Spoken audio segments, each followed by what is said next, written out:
Willkommen bei einer neuen Episode von Markenkraft. Für alle, die von Marken fasziniert und für ihr Wohlergehen verantwortlich sind.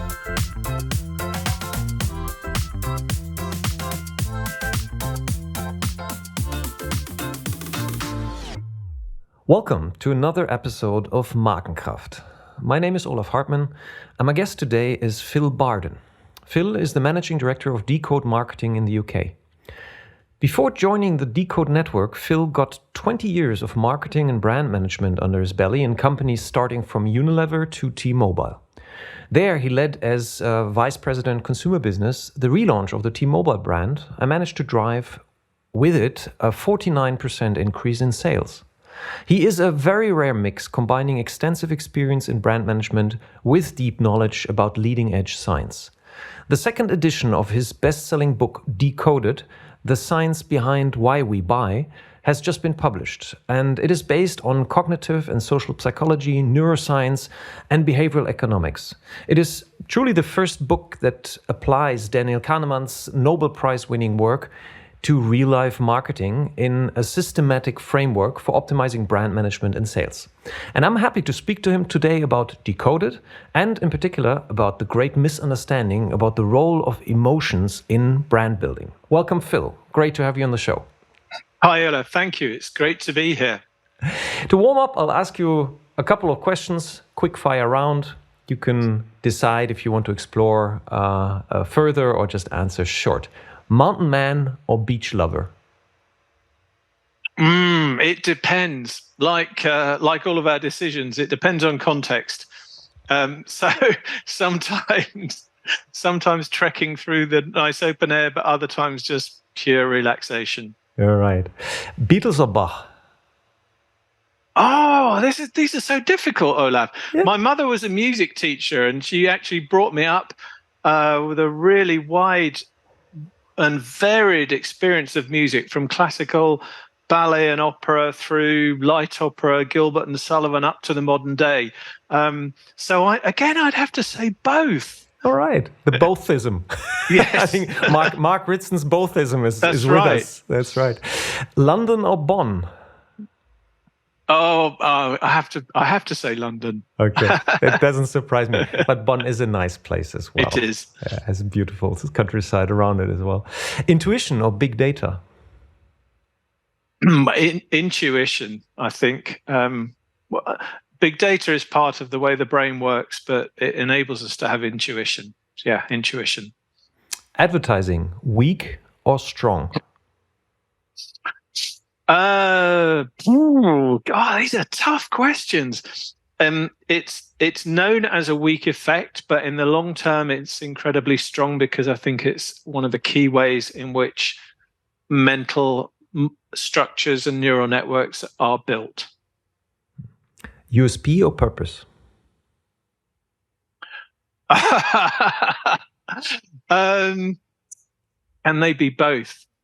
They can. But I think I would stick with USP until brands decide that purpose is not just a superficial addition, that actually it can be and should be fundamental to their core.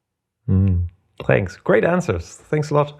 So, thinking back of your childhood, what was the first money? Because we in marketing, we're all about making money. So what was the first money that you earned? Oh, the first money that I earned, I set up a small shop in my back garden, in my parents' greenhouse. And I had some sweets in there, and I had some toys that I no longer wanted to play with, and some comics and magazines. And nobody came. Oops. Yeah. I kind of forgot that I needed to signal to people that the shop existed. So I had thought naively that people were just walking off the street, but of course, why would they? They didn't know it was there. So the only people who visited were my parents and my grandparents, but they did spend some money with me, probably because they felt sorry for me. Excellent. But so you didn't have the reach. So you didn't read Byron Sharp yet, and well, it's a very it taught me a very important lesson. that people won't act unless they can perceive something. We in marketing, we often spend a lot of time debating strategy and writing strategy papers or briefs. But the customer doesn't see that, and they don't care either. We do, because it's our job, it's our life. We obsess over all these details, and we have lots of internal debates with client side and agency side about the precision of the words that go on the piece of paper. But the person out there in the market whose behavior we want to change hasn't read what you have written. They don't care what you've written. They can only deal with what they can perceive, what is tangible to them through their senses. So I think that, at a very early age, although I didn't know any of this, it became very obvious to me that unless I made it tangible that there was, in fact, a shop in the back garden that was selling sweets and toys and magazines, why would anybody come? That's right. And that brings us also on the perception of quality. Quality then does not exist. There's only the perception of quality. And try to tell that to engineers, because they always think you can measure quality, but it's a subjective perception of what you consider quality. Absolutely right. And it's like the obsession with blind testing. People always say, in blind product tests, my product outperformed competitors. Great, fantastic. That tells you something about the functional aspect of your product. But no shopper or customer or consumer ever consumes your product blind, right? Never. It just never doesn't exist. Free. Yeah, and more importantly, never brand free. So as soon as we know now, that as soon as you put a brand on a product or a service, the brand has a framing effect where it kind of radiates a power onto the product or the service, and it's totally possible to change perception of that product's performance. And there are classic experiments here. So Coke versus Pepsi. Tested blind, Pepsi beats Coca-Cola. But when you test it branded, Coca-Cola wins enormously. The shift is hugely significant. Even if you give people a glass containing Pepsi Cola and tell them it's Coca-Cola, they will say, yes, that Coca-Cola is better than Pepsi, even though they've just drunk Pepsi Cola. Yeah. In reality, because of the framing effect of the brand. And we had a similar effect in Decode some years ago in Germany, where my colleagues were working with a client who made face cream, and they were sending out cream in unbranded jars around to different cities in Germany, and they got the results back. And they were all quite consistent, apart from one city, which had very different results. And when they inquired further into this, it turned out that when they were packing the product, they ran out of a certain jar, that went to all of the other cities, and they had to substitute a different shaped jar. And that different shaped jar went to this one city that then gave very different research results. And it was simply the fact that the different shaped jar had a different framing effect on the product. So people perceived the product to perform differently.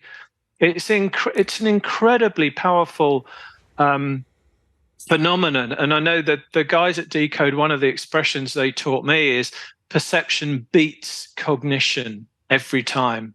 Right. Cognitively, we can say a product is superior, but as soon as you change perception of that, then that overrides.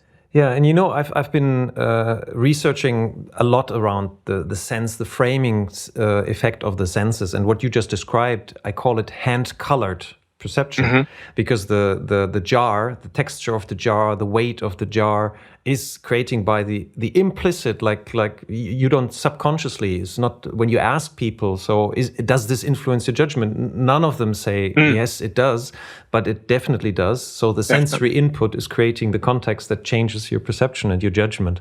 That's exciting. It's we're really deep in the topic already. Let's stick with you and your how have you become who you are today, and then we return to what we just talked. But this was already very, very interesting and has a lot to do with what we're going to talk later about how to decode basically the interface of how products and services are presented. But tell us a little bit about yourself, so my listeners get to know you a little bit better. How did you end up becoming a world-renowned marketing expert?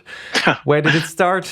I'm not sure about world-renowned. Oh yes, you are. I can just tell my listeners, you are, like, people in Germany might not know your name so well, but I can say, the States, UK, Phil Barden rings a bell. It's like it's you're very widely known. That's very kind of you. It actually all started at school. So I was best friends with a guy. He and I used to write a lot of material for school end of term school plays and just fun shows. And we were always getting the top marks in creative writing in our English lessons. And when we got talking about what we wanted to do after school, this guy said, because he had a contact in an advertising agency, he was very clear he was going to be a copywriter in an advertising agency. And when I started to explore what advertising agencies did, it sounded really exciting to me, this idea of creation of something tangible. And I then got interested in marketing per se, and I read a bit more about it. So that seemed to me to be a wonderful combination of the ability to have a career in a commercial world, create products, create brands, work with advertising agencies. So that side always interested me. And that's what I did. I actually went on I did a business studies course, which where you had to be sponsored by a client company who would give you work experience during your time at college. So I got sponsored by a company called United Biscuits, which is now called Pladis, and they offered me placement. So I spent 6 months in a biscuit factory, 6 months in a sales force, and 6 months in their marketing department as part of my 4-year degree course. And I loved it. I absolutely loved it, particularly the marketing side. But the sales experience was also very valuable. So I could understand what the pressures were there and what the guys did when they were on the receiving end of promotions that marketing had created or sales materials that marketing had created.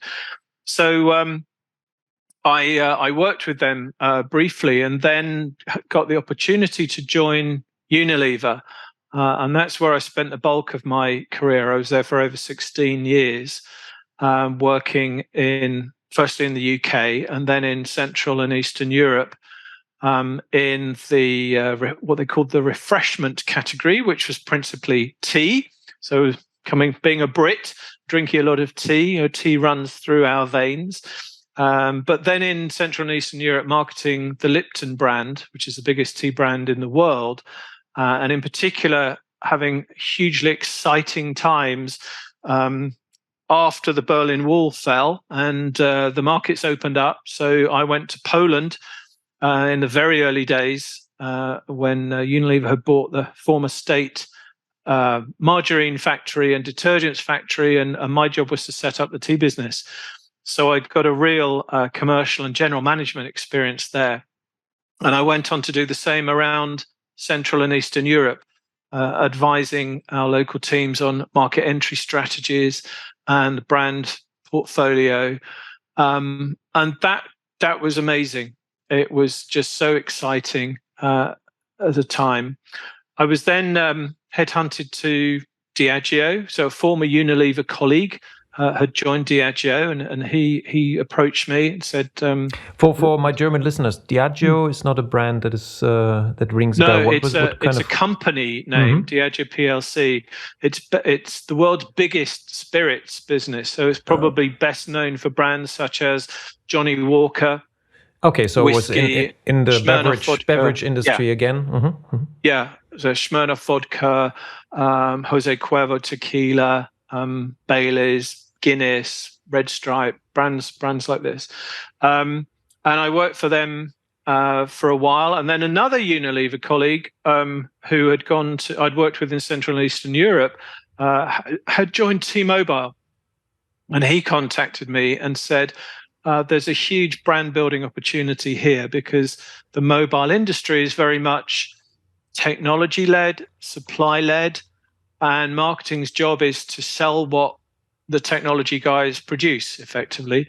But we need to create a brand, and we need to make this business demand-led rather than supply-led. So a massive opportunity, which is about culture change, not just doing a marketing job, but really changing the approach and the culture of the business. So I started working in the UK and ran the consumer business there, and then went to Bonn as the VP for the brand in Europe.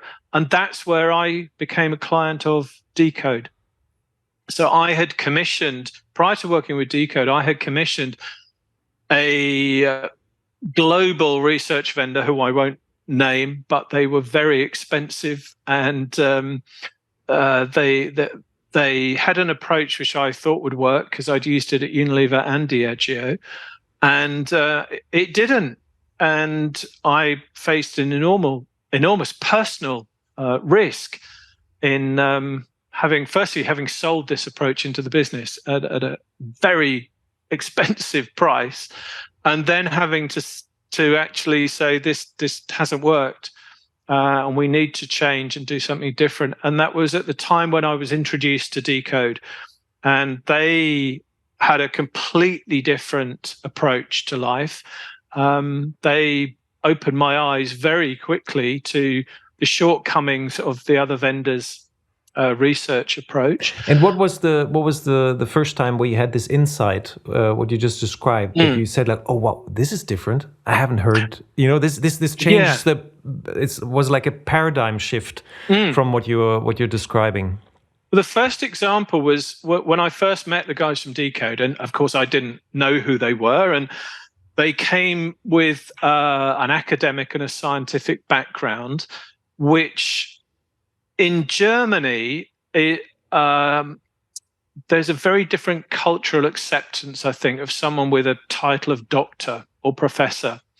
The Germans are much more accepting of that as a symbol of authority and greater knowledge. Whereas in the UK, the reaction to someone from academia or science coming in and talking to marketeers would be, what the hell do they know about the real world? Right. They come from the ivory tower. What do they know about?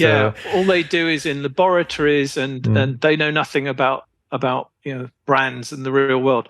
So I admit that was my first reaction. What could these guys possibly teach me? So when I first met them, the discussions were around certain pieces of advertising that had been created there were print ads that had been created to briefs, and hadn't worked in the markets in which they appeared.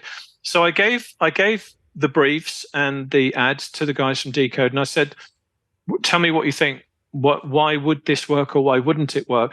And they just looked at the brief and looked at the ads, and there and then told me within a few minutes what the problems were with the ads. So I'll give you an example.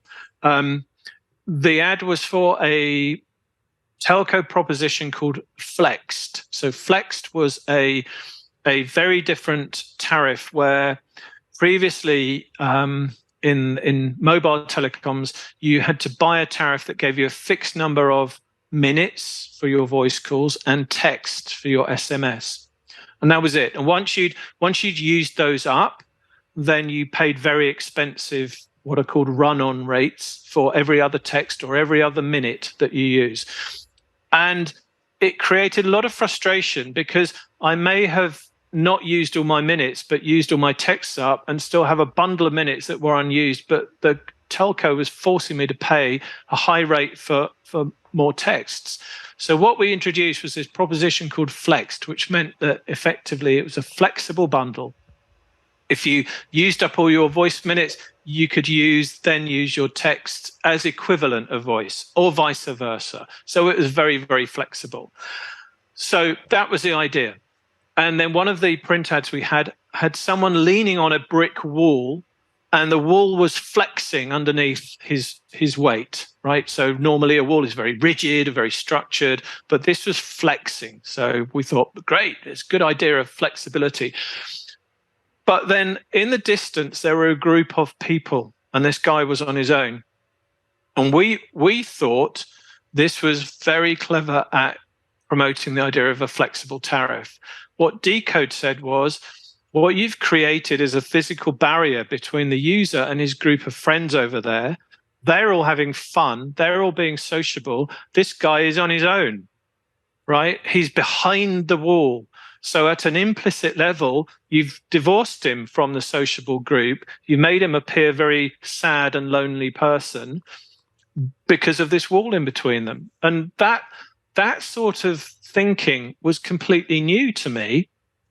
I had been looking at the explicit brief, which was about flexibility, but the implicit codes in this print ad were sending a very different message to the brain. And they were deciphering what the autopilot sees, and you were basically telling them what the pilot was thinking. What the pilot was thinking, exactly that.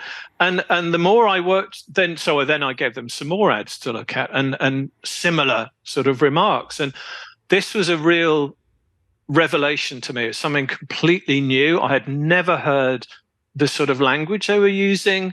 I had never understood the lens through which they were looking at advertising.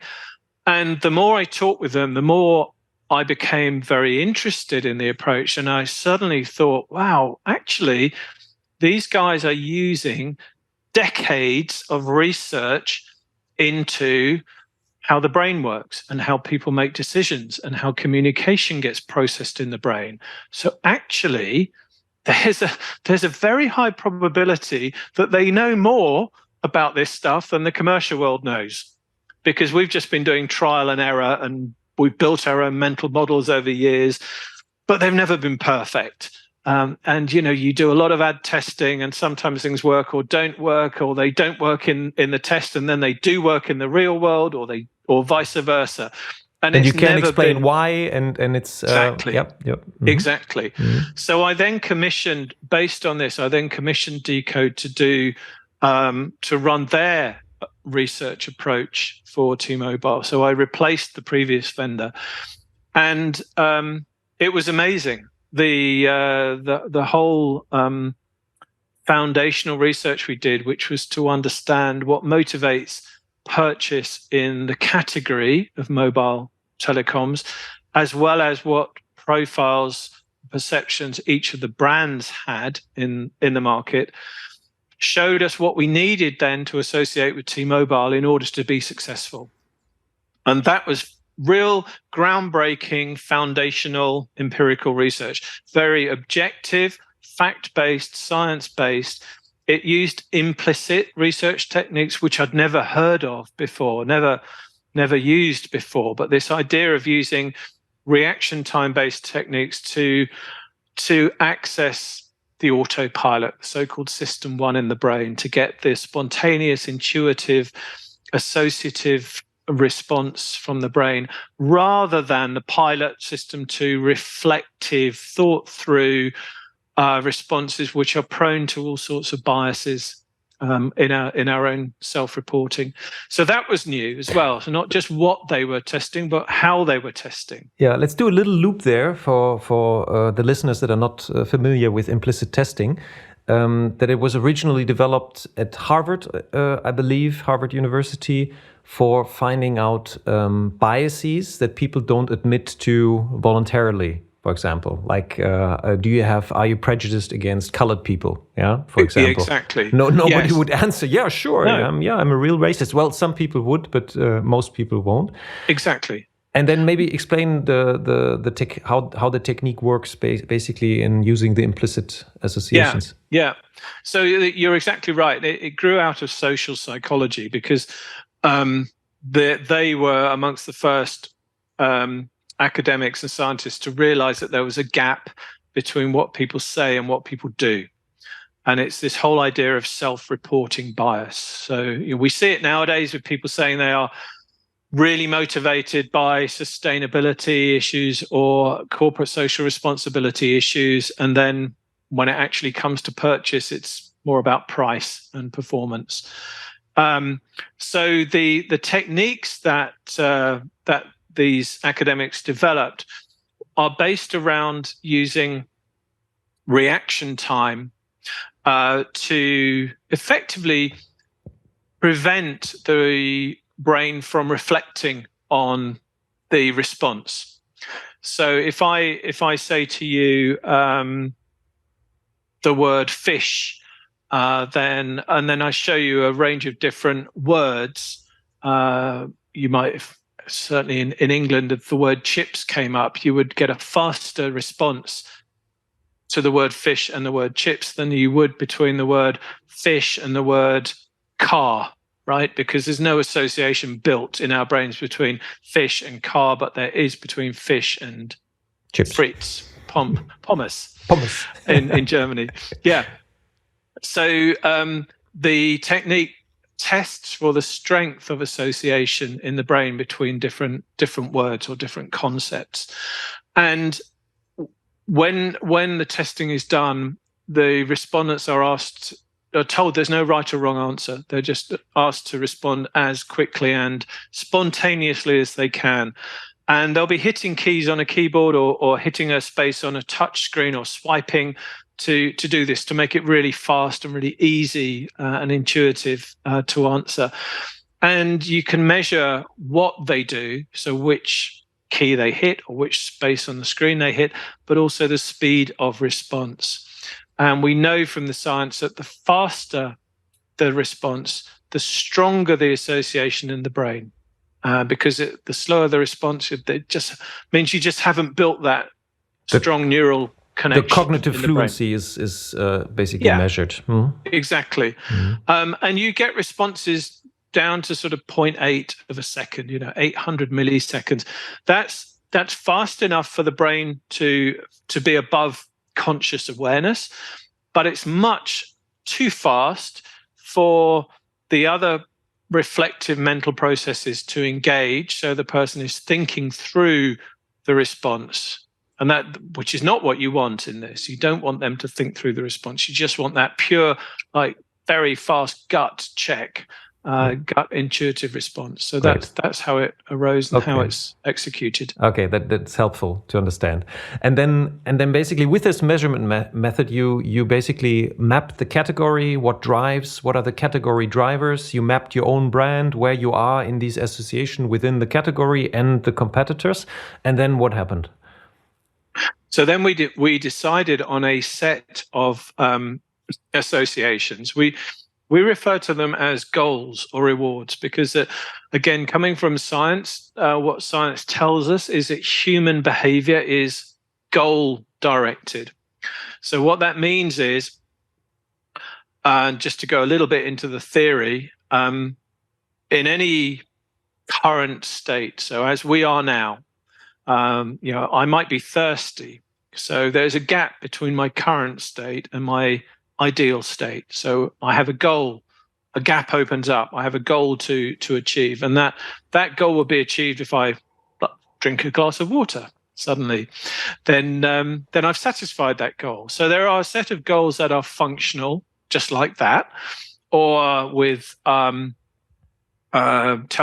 I might want fast broadband. I want to be able to make a call anywhere in the world, whatever it might be. Those are quite are very important functional goals.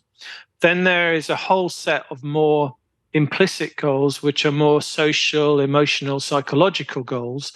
which have to do with things like our sense of self, our own personal self-esteem as well. So Decode had built a model of these social, emotional, psychological goals, and we used those in the research, as well as functional goals for the category and other attributes as well. So service characteristics, things like call quality, geographical coverage, things like that.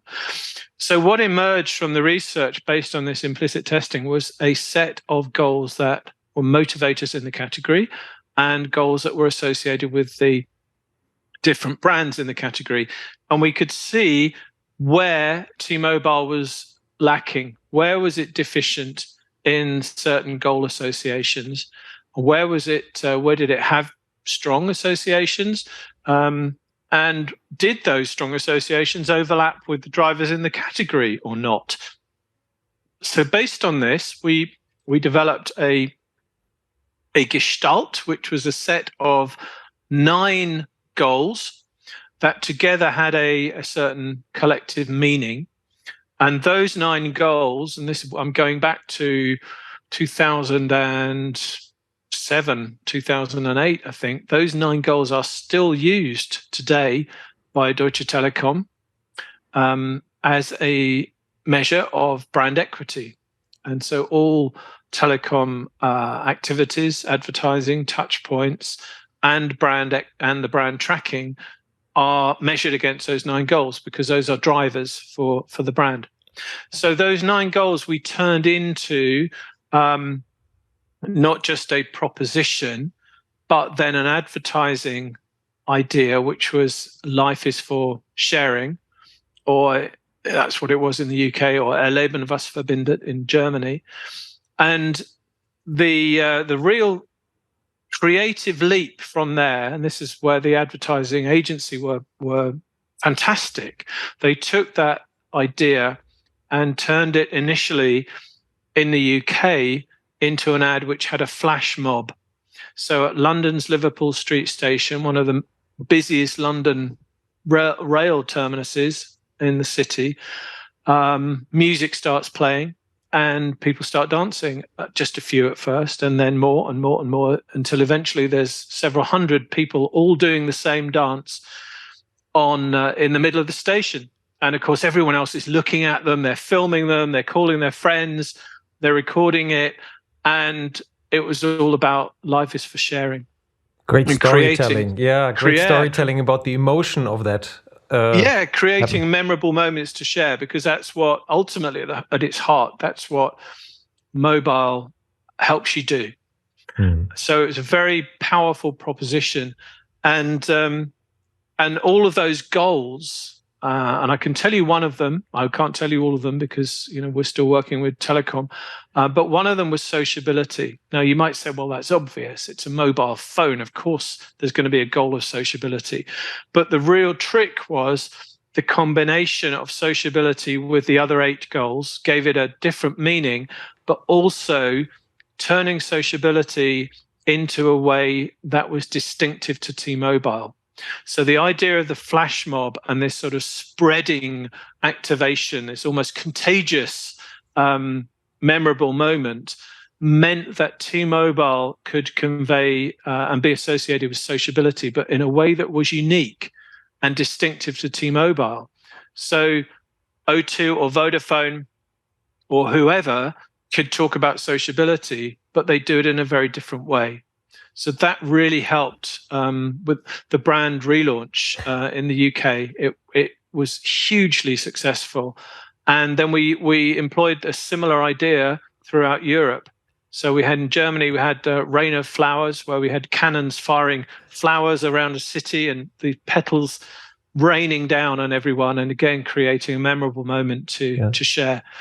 And till today, there are new codes developed that is expressing what you just described. Is also the motion design, the magenta motion design spreading through cities, and there are many expressions today which still trace back to that original idea. And it has been hugely successful in Germany as well. I mean, you know that. But I would like to pick up on one point, which is something. There were books written even, differentiate or die. And you just mentioned sociability. And basically, all the telecom companies can use that value, that goal. But what you just described, it's not about picking new goals, because within the category, people have roughly the same goals. So there's no way you can differentiate the goals. But the gestalt that you mentioned, that can be unique and distinct, and suddenly it's connected and it creates traces in people's memories and expectations, which is in the end the brand effect.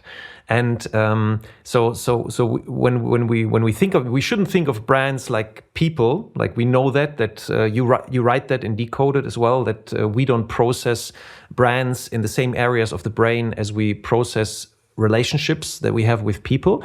But the gestalt in the sense of character is a good help to think of this. Like you appreciate a person because he's knowledgeable, but also because he has a sense of humor and he's good looking. And so there's always this combination of things, which in the end creates a gestalt which differentiates him from another person. Exactly. And that is, I think it's for people responsible for brands, very important to know that you don't have to look for this unique thing that you can promise.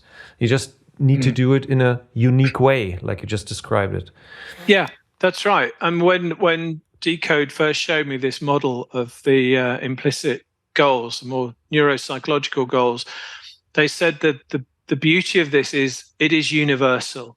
And it is complete. There are no other goals, right? Where science and academia have discovered everything, right? Nothing new is going to emerge. The way in which goals are conveyed and the way in which people achieve goals may change, but the goals themselves don't change. And that echoed a comment by Bill Bernbach, from one of the founders of DDB advertising agency many years ago, when he said it's fashionable to talk about changing man, but, and I'm paraphrasing, so I can't remember the exact quotation, but he said the more important thing is to talk about unchanging man. The things that motivate us today are the same things that motivated our parents, grandparents, ancestors. The way in which we meet the goals can change, and that's where you see, with the growth of social media, for example, the reason why we engage with Instagram or TikTok or whatever it might be is a new way. It's a new channel, but we still meet the same goals. Things like creativity or sociability and belonging to a group, or the excitement and the fun that we experience. And certainly if we post something, we go back to see how many likes we've got or what the reactions have been. And that's novelty seeking all the time. That's exciting and fun. So excitement and fun and novelty seeking are very powerful drivers in terms of goals, but they've always been ever since the dawn of man. Those have existed. The way we meet them now can and has changed. And suddenly you have some very solid base that you can rely on to look for how to position a brand, and then just obviously the way the brand is presented and coded, that can change. But it's like David Ogilvy said, if you have nothing new to say, which is the normal case for most companies, sing it. So find a new way of presenting it. And the results were amazing, like you described. Like I had this one figure, like 49% increase in sales after the new positioning. Within what period? Like measured, how long did it take? That was about, I think it was in the IPA, it won an IPA award, effectiveness award paper. I think that was within the first 6 to 12 months. Wow. But more immediately, that ad went out in the UK on a Friday night, and that very weekend, footfall into T-Mobile stores doubled. And the sales department contacted us in the marketing department and said, why didn't you tell us that you had arranged lots of local store activation activity? And we said, well, we didn't. We didn't. Exactly. We didn't tell you because there was nothing to tell you. There was no activity. Why are you asking? And they said, because the traffic monitors on the doors in the store have reported this more than twice as many people going into the stores. Wow. Which is incredible. Wow.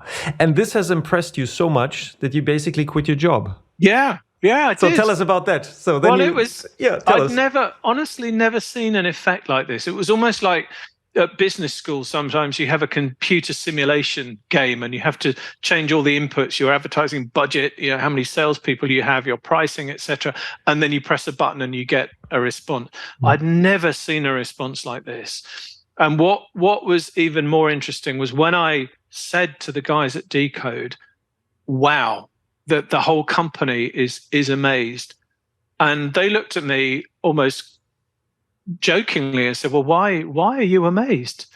Because you've been on this journey with us, right? We did the research, we identified the motivators of behavior, we turned those into an advertising brief, the agency brought it to life brilliantly. Why are you surprised that it worked? Yeah, I can see them doing that. Like full transparency. Like I know Chris and Dirk very well. Like around the same time, actually, we met 2008. I met Chris, and since then we've been working together. And I had a similar effect without being in the position of being vice president of T-Mobile. But it was the very first time that I saw things falling into place, and suddenly it all made sense. Yeah, it just made sense. Exactly, and it helped me in my consulting work so much since then. And it's I can just confirm what you just described, that it's the way forward. And so let us turn to your book now. Or no, you started Decoded in the UK. Was it easy breezy from the beginning on? It was like you opened the doors and clients started to flock in because you had this new way of doing marketing? Oh no, yeah, no, I thought it might be because when I approached Chris and Dirk, I said, look, would you be interested in having a UK office? And they said, well, we've never thought of it, but if you're interested, we'll help you, we'll coach you. And armed with my T-Mobile experience and also with lots of contacts, it was easy for me to get into clients because I had the client side experience. And I'd go into typically Unilever and see my old colleagues and say, listen, I need to tell you this story. And I'd present them the T-Mobile story and then start talking about Kahneman and System 1 and System 2. And at that time, it was completely new. And implicit testing was unknown. And I was telling them something that I was incredibly passionate about, but which challenged their mental models so fundamentally that they couldn't process it. So what I'd forgotten was that I had been on that journey for 2 or 3 years working with Decode. So I had already had my mental models challenged, and I'd gone through and come out the other side as a true advocate and evangelist for this new way of thinking. But of course, then going back into a client company where they've got their existing research vendors, they've got their historical data and their normative data, they've got their own ways of working and processes, and you turn up and say, you need to change. Believe me, they're like, what have you been smoking? This is nuts. And I did have a lot of them say, wow, this sounds amazing. I believe you because I have, I have faith in you and you're a credible operator, but come back and see us in a year or two. Oh, it's just too much to process. And I've since learned there is even a name for that, the Semmelweis reflex, which is what happens when we are faced with information that contradicts our existing beliefs or paradigms. We reject it because it's threatening to us and we don't have the mental bandwidth to process all of this new information.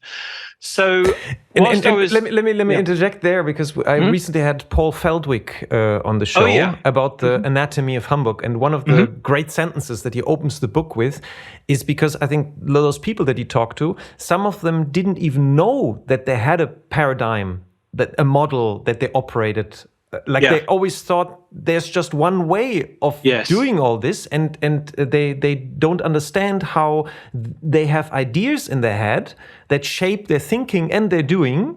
And he had this quote. It said, "Ideas that we have and that we don't know that we have you." And to challenge these people were challenged, like in that sense, and that hurts a lot. That is really painful to think about. So I'm not surprised what you're saying. So how did it? And when did that change? And has it changed today? I assume it has, because this is 10 years ago. Yeah, I think a number of things have changed. One is that Kahneman published his million edition selling Thinking Fast and Slow, and gradually more clients and also research vendors started to understand System 1 and System 2, and also introduce implicit testing techniques. There was, coincident with that, the growth of behavioral economics, what is commonly called nudge theory, again through the publication of the book called Nudge. And Rory Sutherland in the UK, when he was president of the IPA, started to be a champion for behavioral economics. And so gradually, very slowly, people started to think about this because they heard more about it.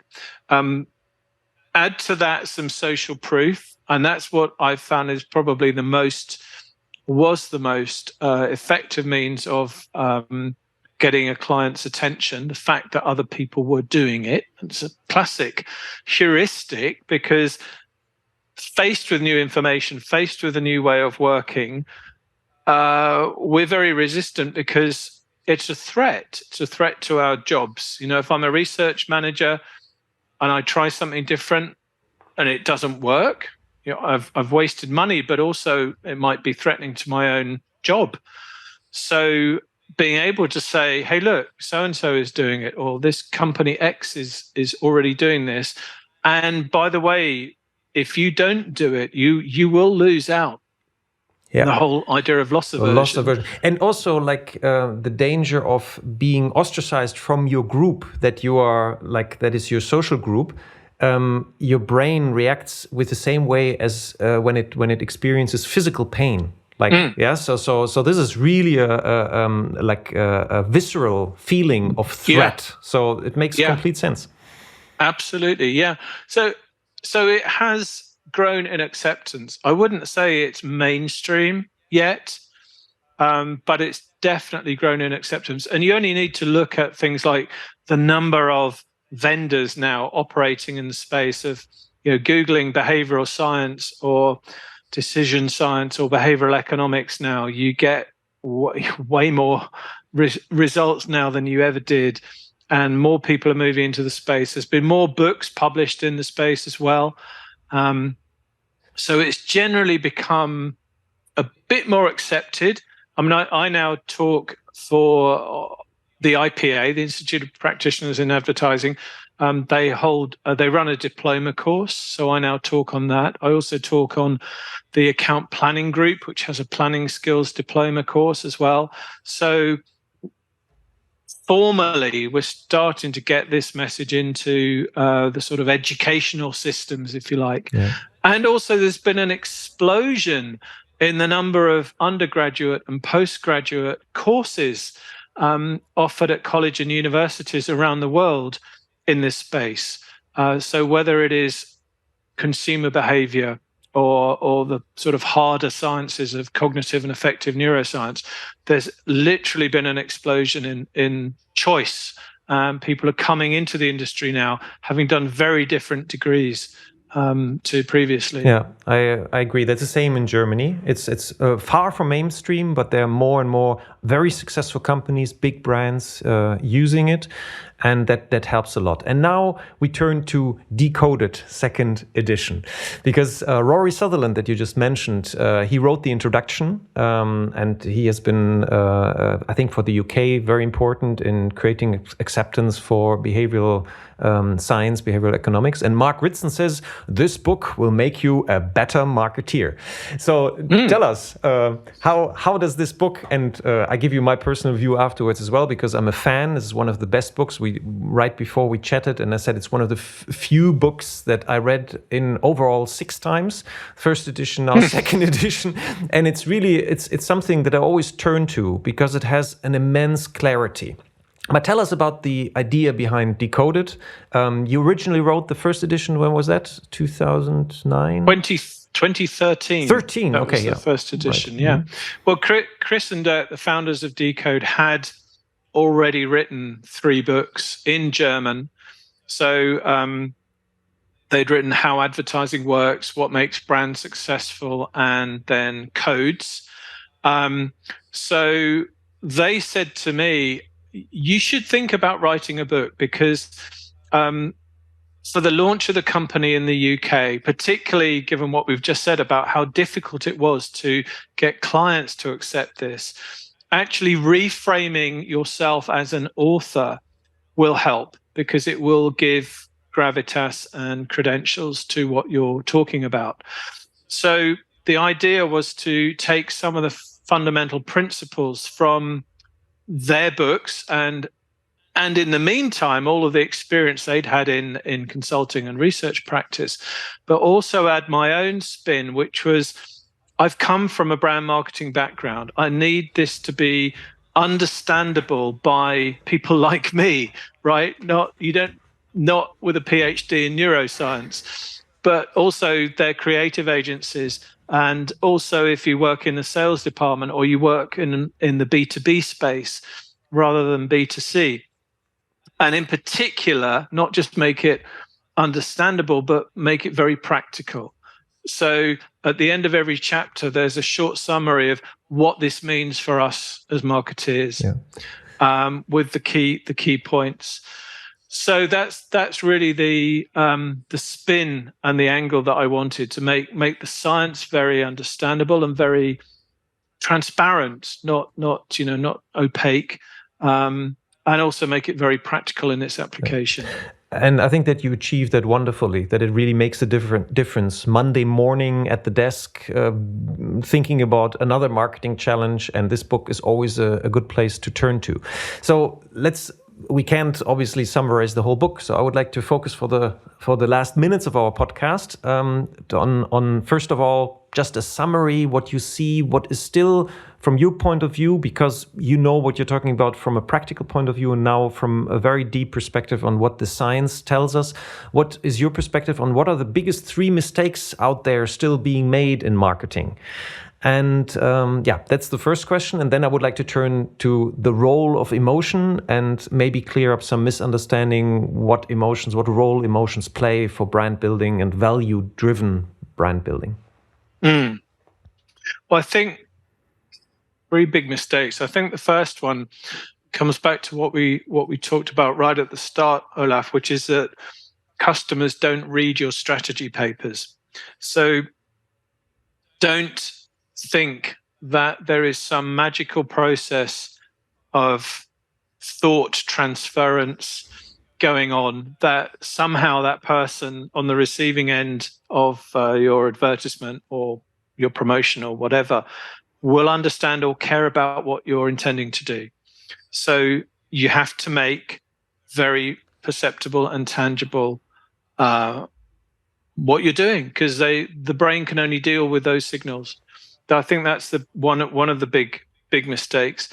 The next one also we've touched on, this perception versus cognition, the fact that we can change an experience and a subjective experience or evaluation of something by the way it's perceived. And I touch on placebos in the book, and brands are like placebos. There are many experiments giving people different colored drugs. A red pill works better than a blue pill. or giving people drugs in fancy packaging versus plain packaging. One will be more effective than the other. So brands work in a very similar way, and realizing that the objective fact that you can measure, that it's possible to measure, does not reflect the reality of the consumer's experience. I think that's also a second mistake. The third is this still a misunderstanding about System 1 and System 2. And the reason for that misunderstanding is because we are victims of our own System 1, because System 1 jumps to conclusions. It's lazy. It puts things in boxes that already exist.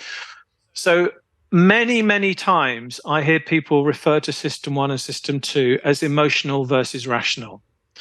And the reason is that they've grown up with a mental model of emotional versus rational. And I always explain to them that the real distinction is that System 1 is about automatic mental processes, and System 2 is about controlled mental processes. An example I give is learning to walk. So when we are babies and we start crawling, and then we pull ourselves up, and then gradually we learn to walk. And it's really difficult. It's a very, very complex cognitive task to learn to walk. But now we don't have to do any reflective processing. We don't have to think about how we walk. We do it automatically. So System 1 and walking is a System 1 activity. It's an automatic activity. Once it was a System 2 activity when we were learning, like learning how to drive. But nowadays you just drive from A to B virtually automatically, like we walk. But you wouldn't call walking emotional. It's not. It's a cognitive activity, but it's automatic. So that's, I think, the other big mistake, that people still think of it as emotional versus rational. That brings us back to the beginning of our discussion, to your answer on advertising, why it's such a strong force in the long run. In the short run, it's a weak force, but once it basically helps us decipher what the brand means, it becomes an automatic process. It's part of the System 1 thinking, of our semantic memory. And then it helps us make decisions. It helps us orientate us in the world. So that's a very good explanation. Thank you for that. And you touched on the topic of emotion now. Emotions play a vital role in our life, and also in brand strength. Yeah, like there is emotion like involved also in retrieving memory. Happens more easily when the moment that you learn it has been emotional. But why is to emotionalize a brand the wrong approach? Yeah, this is a really important topic, because we've always thought in advertising and marketing that emotion drives behavior, and it seems plausible that you when you feel strongly about something, you act. But what's really interesting is that there have been meta studies conducted, and famously by Professor Roy Baumeister at Florida State University. He and his colleagues analyzed more than 4,000 academic and scientific papers that claim to have found a significant and causal relationship between emotion and behavior. And of those 4,000, they actually found about 1% of the papers, about 40 papers, did actually find a causal relationship and a significant relationship.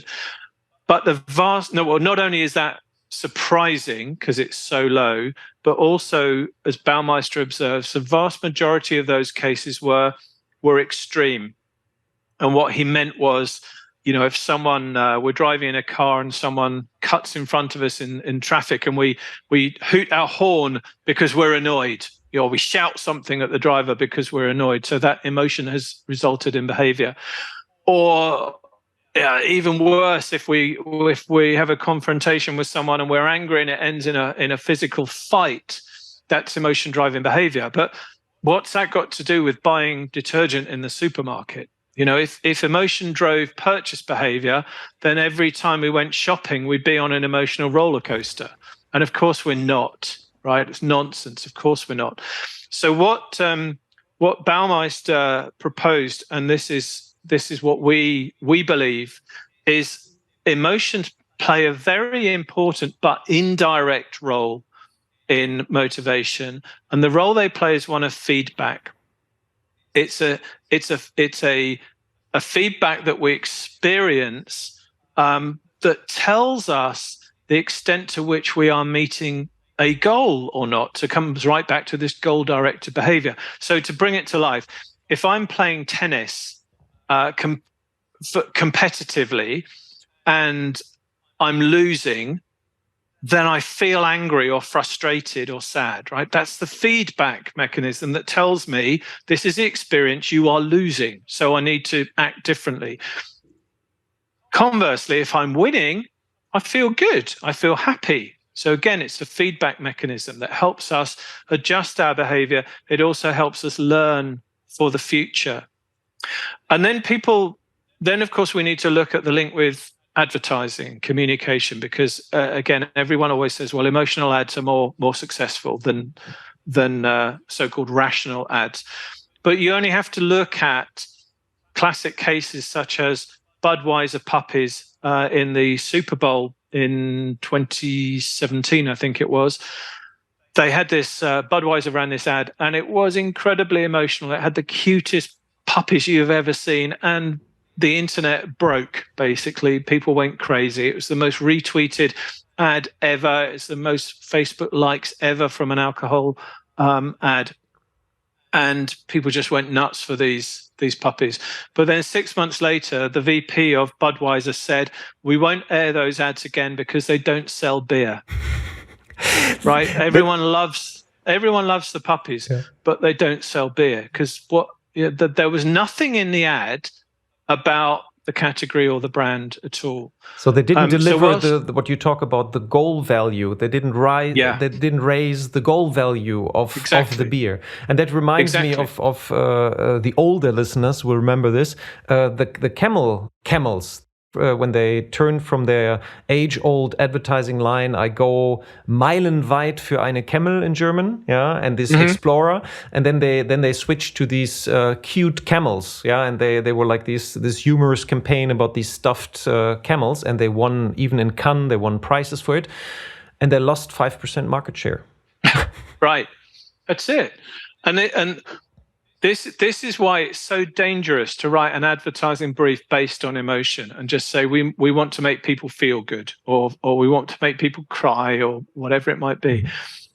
Because you need to distinguish between the response to an ad, which can be emotional, and that's how an execution is crafted, and what the execution actually tells you. Where's the link between the brand being instrumental in helping us achieve a goal? Now, there is no doubt, and this again is proven in science, that emotional or advertising that evokes an emotional response has an advantage. And it has an advantage because that emotional response, which ultimately is our body's way of preparing itself for something, it's a neurophysiological response. There are a number of effects. If something arouses our emotions, we will focus more attention on it. And that's plausible, right? So, right back for millennia, if there was a snake on the ground, I will pay attention to what that thing is doing and whether it's coming towards me or not. It also makes us process the object of the attention much more deeply. So you get this idea of tunnel vision. And again, using the analogy of the snake, I will absolutely process and focus on that thing to the exclusion of everything else because it's a threat to my survival. And there is greater memory encoding and recall of the object that has caused the emotional arousal. So next time I'm in that area where I saw the snake, I'll remember exactly that I saw a snake there, right? So that, if you can get an ad that evokes an emotional response, it has that advantage. So it's more likely to be attended to be processed more deeply, and to be to be encoded to memory and recalled. but that's still just about the ad. It doesn't tell you anything about the content or the what message, if you like, of the linkage between the brand and the goal achievement. So what the brand is helping us to achieve. And what you're basically saying is that the emotion is also generated as a signaling system to when you approach a goal, like the examples that you gave in winning in tennis and so on, and they create the emotion, but it's basically the feeling of getting closer to my goal, or like perceiving something which is instrumental to achieving a goal that is activated in me. I always use this example like the financial controller. You could say this: he doesn't have any emotions. Yeah, he only loves his Excel sheet. But that is not true, because he is motivated by a goal, and which is precision and efficiency. And the Excel sheet, just the visual of the Excel sheet actually creates emotion in him, because it tells him I'm getting closer to what I want, more control and more efficiency. Yes, and this also is a great example of where you get this artificial division between product or sales message and brand message. So people always say we can do one or the other. It's the rational call to action, or it's the emotional brand message. And that's completely untrue. As Chris Shire always told me, there is nothing that is not emotional. And even when you have a very, very hard-hitting product message, an example I always use in the UK is a cleaning product called Seal It Bang. There's a clue in the name, bang, and the advertising is always like bam, bam, bam. You know, it kills dirt, it kills limescale, it removes stains, and it's really in your face. There's a dragster racing onto the screen. There's a loud spokesman, very bright colors, and everyone says that's a product ad. It's all about rational reasons to believe. It's about product efficiency and functionality, and yes, that is true. But when you look at the neuropsychological goals that are also activated by that, there's a sense of control. There's a sense of self-esteem, self-confidence, of doing my best to eradicate this. There may be for a parent or caregiver goals to do with protection and reassurance. You know, I'm cleaning up the kitchen or cleaning up whatever it might be. Power absolutely. is included in there. Yeah, for sure. So there's some really powerful neuropsychological goals that are activated by what, on the face of it, is just an explicit rational message. So that's one of the key things I have learned in my last 10 years working with Decode, is you cannot separate these two things. They are always intertwined, and the most powerful adverts do always intertwine them. You always need both, not emotion on its own, nor just the motivation on its own. You need both to work together. That's wonderful. Thank you for that. I think that we've explained now two very important things. It's like emotion cannot be a direct goal. It can just be in service of making our promise that the goal value of our brand higher, and that will create emotion if we do it in the right way. And the other one is like there's no contradiction between brand advertising and performance messages if you do it right. Yeah, it can be included, and it's a great example with the Seal It Bang. Great. Thank you very much. And the hour has zipped by talking to you. I think we could continue, but I hope my listeners already heard the kind of insights that you gather from Decoded. We'll put it in the link, and I can just advise it should be in every single bookshelf in every marketing department in this world. That's my personal opinion. So, and I haven't been paid. I haven't been paid for this endorsement. Thank you. So, to sum up, besides Decoded, what resource would you point our listeners to become better marketeers? Films, books, something that inspired you? Yeah, I think that there's a couple of things. There's a couple of books that I really like. One is available already. The other is only on pre-order. They're by a guy called Richard Shotton. The first book is called The Choice Factory, and his new book, which will be published early next year, is called The Illusion of Choice. So Richard has a background in advertising, but he has moved into the behavioral science space as a consultant. And what's really interesting is that he has taken in his books the original science or academic papers, a theory about something, and then he's run his own experiments to link them very practically, in particular to advertising.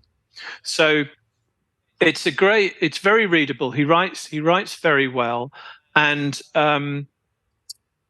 what I really like is a bit like you said about Decoded, is the practical touch, the application of a theory to advertising practice. So I'd certainly recommend those. The other resource, and again, this is a evidence of the growing popularity of this whole field, is something called the Behavioral Science Club. You can find them on LinkedIn. I think there's about 5,500 members worldwide so far. And they run some really interesting events and also talks, webinars, podcasts, interviews, book clubs. So that's a nice resource as well. That's very enthusiastic membership, all wanting to learn in this space. Excellent. So that's a nice resource. Okay, we'll link in the show notes on that. That's great. Coming to my last question, you got the chance now, or if you would have the chance, to put a screensaver on all the chief brand marketing officers around the world. What would it say? Probably echoing what I said before, the phrase, customers don't read your strategy papers. Great. Customers don't read your strategy papers. Yeah, that is just as a daily reminder. Very, very, very good. Thank you very much. Phil, this was a fantastic conversation. Thank you very much for your time and your generosity to share your insights. If people want to find you, what's the best place to get in touch? Well, they can find me on LinkedIn or Twitter, okay. Or they could email me via phil@decodemarketing.com. Great. Be very happy to answer. All right. Thank you very much. I wish you all the best for all your future endeavors and hope to see you again soon. Great. Thank you, Olaf. Been a pleasure. Und das war eine weitere Episode von Markenkraft. Vielen Dank, dass Sie dabei waren. Wir hoffen, es hat Ihnen genauso viel Freude gemacht wie uns. Wenn ja, empfehlen Sie uns, Ihren Freunden, Ihren Bekannten, Ihren Kollegen und bewerten Sie uns auf iTunes, Stitcher, Spotify, Soundcloud, egal wo Sie diesen Podcast hören. Share the love for brands. Machen Sie es gut für sich und die Menschen in Ihrem Leben.